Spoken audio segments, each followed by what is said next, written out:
ជាងហើកំឡังខ្មាំងខ្លាដោយក្មេងចិត្តស្មងមិនលែងស្រឡាញ់ស្រីក្មេងដូចមុនខ្ញុំនៅស្រុកក្រៅគេហៅខ្ញុំអាណិតជនរូបនៅសង្ហាមិនខ្វះទេណាទ្រពធនពួរម៉ែអត់ប្រពន្ធយូរខ្លាចអាសន្នអត់ស្នេហ៍ស្គាល់តាម Facebook អែតទុកចំរូបនាងមេនាងនៅស្រុកខ្មែរដាក់ពាក្យសំស្នេហ៍ពីស្រី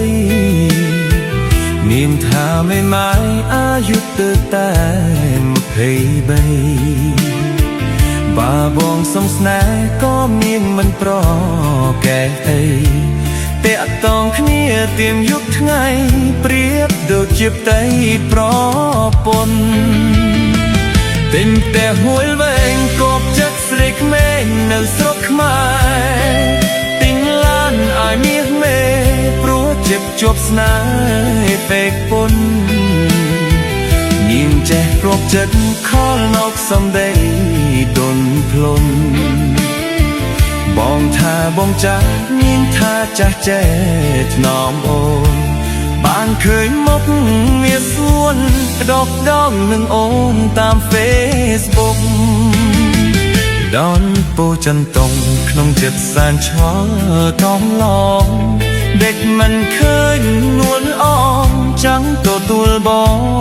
ផ្ទាល់មុខ